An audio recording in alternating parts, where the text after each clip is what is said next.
Good morning students, how are you? I hope you are well at home.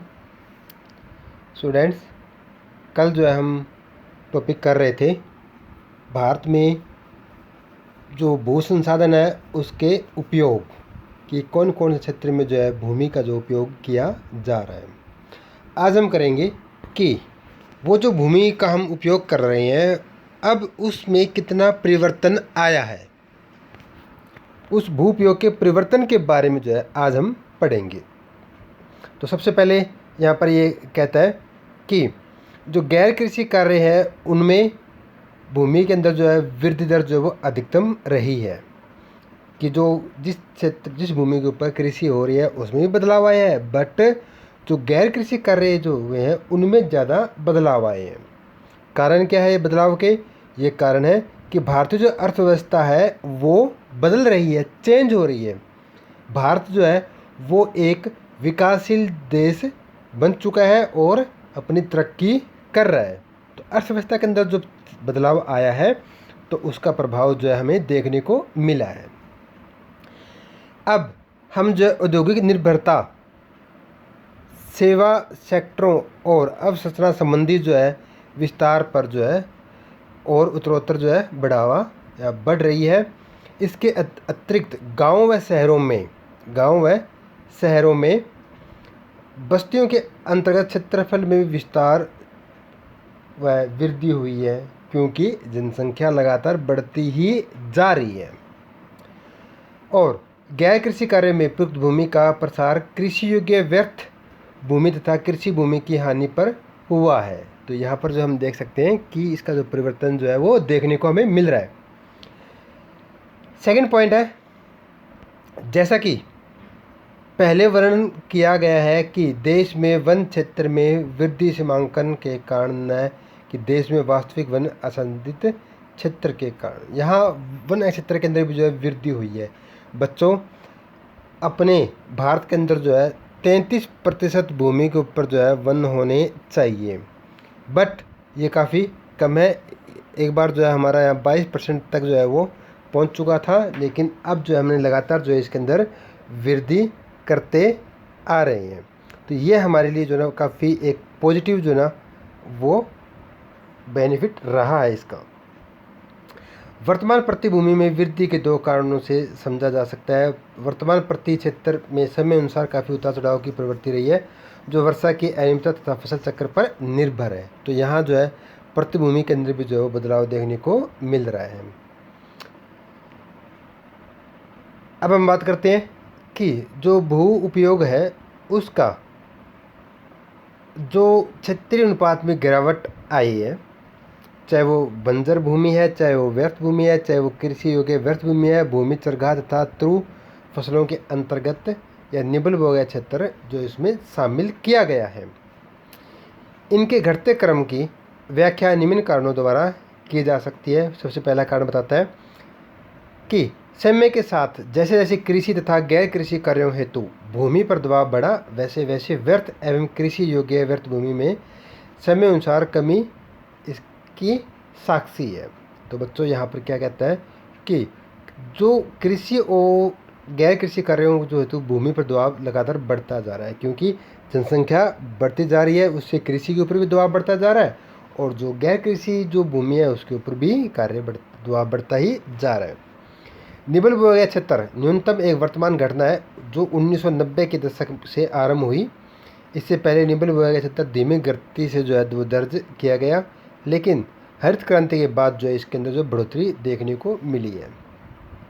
उसके बाद चरघा भूमि में कमी का कारण हुआ है, क्योंकि अब जो है उस भूमि के ऊपर जो सुधार कर जो कृषि की जाती है और कृषि के ऊपर जो दबाव ज़्यादा बढ़ रहा है, और जो हमारे साझा सरगाहों और गैर कानूनी तरीकों से कृषि विस्तार की इनकी न्यूनता का मुख्य कारण हुआ है। जो साझा भूमि थी, जो कॉमन लैंड थी, जो कॉमन प्रॉपर्टीज जो थी अपनी गांव की या किसी नगर निगम की, उसके ऊपर जो है जो गैर कानूनी तरीके से जो उस पर कब्जा किया गया और उस पर कृषि की जाने लगी। तो इसी कारण है कि भारत के अंदर जो भू उपयोग है उसका परिवर्तन हुआ है। अब हम बात करते हैं कॉमन प्रॉपर्टी रिसोर्स, यानी कि साझा संपत्ति संसाधन। भूमि के स्वामित्व के आधार पर मोटे तौर पर दो वर्गों में बांटा जाता है। एक तो हो गया हमारा निजी भू संपत्ति और दूसरा साझा संपत्ति संसाधन। पहले वर्ग की भूमि पर व्यक्तियों का निजी स्वामित्व अथवा कुछ व्यक्तियों का सम्मिलित निजी स्वामित्व होता है। दूसरे वर्ग की भूमियाँ समुदाय के उपयोग हेतु राज्यों के स्वामित्व में होती है। साझा संपत्ति संसाधन पशुओं के लिए चारा, घरेलू उपयोग हेतु ईंधन, लकड़ी तथा साथ ही अन्य वन उत्पाद जैसे फल, रेशे, गिरी, औषधियाँ, पौधे जो है इस तरह के जो उपयोग जो है हम उसको करते हैं। ग्रामीण क्षेत्र में जो भूमिहीन है, किसान है या कृषक है, मजदूर है, उनके लिए यह भूमि जो है बहुत ज़्यादा विशेष महत्व रखती है बच्चों, क्योंकि ये उनके लिए जो है वो जीवनदायी हम कह सकते हैं। वो अपने पालतू पशुओं को जो है वहाँ पर चराते हैं, वहाँ से जो है ईंधन के लिए लकड़ियाँ इकट्ठी करते हैं। तो ये जो गरीब या जो भूमिहीन किसान है या मजदूर है, वो उस भूमि के ऊपर जो है अपनी आजीविका जो है वो चलाता है। तो इसलिए यह भूमि जो है उनके लिए काफ़ी महत्वपूर्ण जो मानी गई है। महिलाओं के लिए भी इन भूमि का विशेष महत्व है, क्योंकि ग्रामीण इलाकों में चारा, ईंधन, लकड़ी का एकत्रित करना, इकट्ठा करने का जो काम है या जिम्मेवारी है वो किसको मिलती है? जो महिलाएं हैं उनको ये काम सौंपा जाता है। वो भूमि में कमी से उन्हें चारे और ईंधन की तलाश में दूर दूर भटकना पड़ता है। ये इसका एक अच्छा एग्जाम्पल है। साझा संपत्ति संसाधनों को सामुदायिक प्राकृतिक संसाधन भी कहा जाता है। उसके बाद ये कहता है कि जो सामुदायिक वन है, चरगाह है, ग्रामीण जलीय क्षेत्र है तथा अन्य सार्वजनिक स्थान साझा संपत्ति संसाधन का एक अच्छा उदाहरण है। इसका उपयोग जो एक परिवार से जो बड़ी इकाइयाँ भी करती है और इसका प्रबंध व दायित्व का निर्वाह करती है। ये सब काम जो है वो उन्हीं के हाथ में होता है। अब हम बात करते हैं भारत में कृषि भू उपयोग कि भारत में जो कृषि के लिए जो है भू उपयोग कहाँ कहाँ किया जाता है। दैतिक व त्रैतिक आर्थिक क्रियाओं की अपेक्षा कृषि पूर्णतः भूमि पर आधारित है। अन्य शब्दों में कृषि उत्पादन में भूमि का योगदान अन्य सेक्टरों में इसके योगदान से अधिक है। अतः ग्रामीण क्षेत्रों में भूमिहीनता प्रत्यक्ष रूप से वहाँ की गरीबी से संबंधित है। देखो बच्चों क्या कहते हैं कि द्वितीय व तृतीय जो आर्थिक क्रियाएँ हैं उनकी अपेक्षा जो है कृषि जो है पूर्णतः भूमि के ऊपर निर्भर है।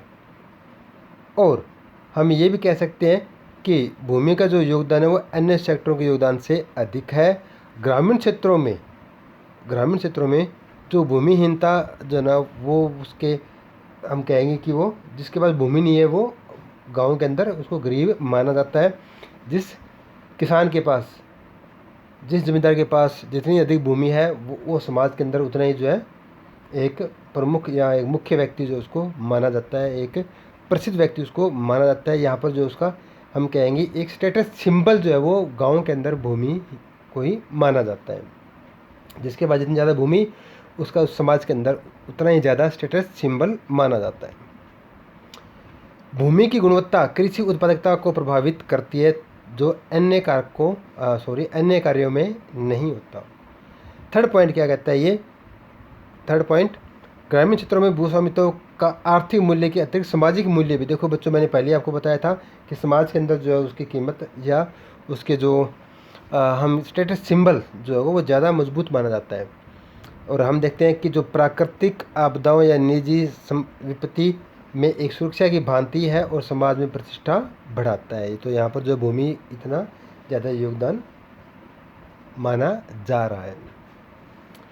उसके बाद ये कहता है कि भारत के अंदर जो है लगातार जो अपनी जो प्रतिभूमि है वो कृषि योग्य व्यर्थ भूमि है, उसमें से जो है ना निबिड़ भूमि क्षेत्र जो वो उससे निकाला जा रहा है। और जो हमारी प्रतिभूमि है या कृषि योग्य व्यर्थ भूमि है उनमें जो है लगातार जो है कमी आ रही है, क्योंकि तकनीक जो है वो बढ़ती जा रही है। तकनीकी बढ़ने के कारण जो है उनको जो है वो अच्छे से उपयोग किया जा रहा है।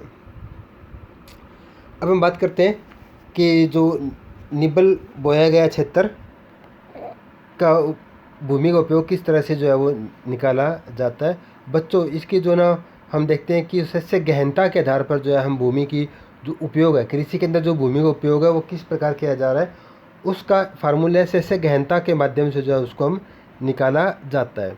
तो बच्चों यहाँ पर ये कह रहा है कि सकल बोया गया 76 व निबल बोया गया 76 मल्टीप्लाई 100।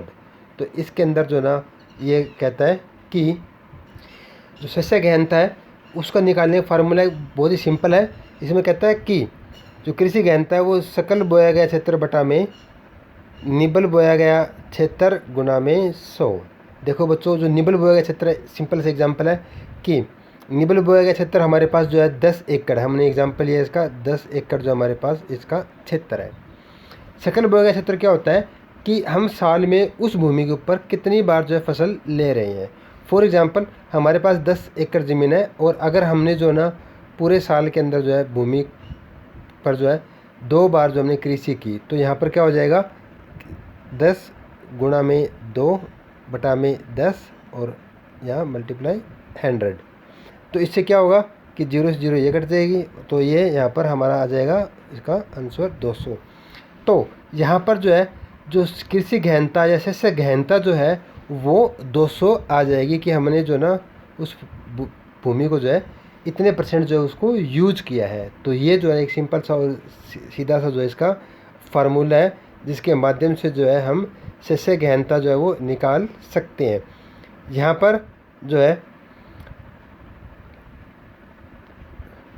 पर जो है वो हम देख सकते हैं कि जो कृषि गहनता है वो किस प्रकार जो नापी जाती है। जो सकल बोया गया क्षेत्र है यह है उस भूमि पर बताता है कि साल में हमने उस भूमि पर कितनी हमने फसल ली है। और निबल बोया गया क्षेत्र जो होता है वो कुल कृषि योग्य भूमि होती है। तो इससे जो हम सस्य गहनता जो है वो आसानी से निकाल सकते हैं। उसके बाद है भारत में फसल ऋतुएं। बच्चों भारत में जो है 3 प्रमुख फसल ऋतुएं हैं जिनमें खरीफ, रबी व जयाद के नाम जो है वो जानी जाती है। खरीफ की फसल अधिकतर दक्षिण पश्चिमी मानसून के साथ बोई जाती है जिसमें उष्णकटिबंधीय फसल सम्मिलित है जैसे चावल, कपास, जूट, ज्वार, बाजरा व अरहर आदि। यानी कि ये मानसून डिपेंडेंट जो है ये फसलें हैं। मानसून आने से पहले इसकी बुआई की जाती है और मानसून जाने के बाद जो है इसकी कटाई की जाती है। रबी की ऋतु जो है अक्टूबर नवंबर में यानी कि सर्द ऋतु के अंदर जो है आती है। जब सर्दी स्टार्ट होती है तब इसकी बिजाई शुरू हो जाती है और जैसे ही सर्दी खत्म होती है इसकी कटाई शुरू हो जाती है, यानी हार्वेस्टिंग स्टार्ट हो जाती है। इस समय कम तापमान, शीतोष्ण तथा उष्ण कटिबंधीय फसलें जैसे गेहूँ, चना तथा सरसों आदि फसलों की बुआई में सहायक है। उसके बाद है जायद, एक अल्पकालिक ग्रीष्मकालीन फसल ऋतु है जो रबी की कटाई के बाद आरंभ होता है और इस ऋतु में तरबूज, खीरा, ककड़ी, सब्जियां व चारे की जो फसलें उगाई जाती है। और उसके बाद क्या कहता है ये कि इन फसलों के अंदर जो ना उन क्षेत्रों में की जाती है जहाँ पर सिंचाई ज़्यादा होती हो तो वहाँ पर जो ना जायद की फसलें भी जो है ली जा सकती है। और इस फसल के बाद जो है ना फिर जो हम खरीफ की फसल जो है वो स्टार्ट करते हैं। अब हम बात करते हैं कृषि के प्रकार। कृषि जो है वो कितने प्रकार की होती है। बच्चों कृषि जो है मोटे तौर पर 2 प्रकार की होती है। पहला जो है संचित कृषि, दूसरा जो है वर्षा निर्भर या बरानी कृषि, जो हम बिरानी जो है कृषि बोल देते हैं। तो इसमें संचित कृषि के अंदर भी जो है इसके 2 भागों में इसको डिवाइड करते हैं। पहला है रक्षित सिंचाई कृषि तथा दूसरा है सिंचाई कृषि। रक्षित सिंचाई का मुख्य उद्देश्य आर्द्रता की कमी के कारण फसल को नष्ट होने से ही बचाया जाता है।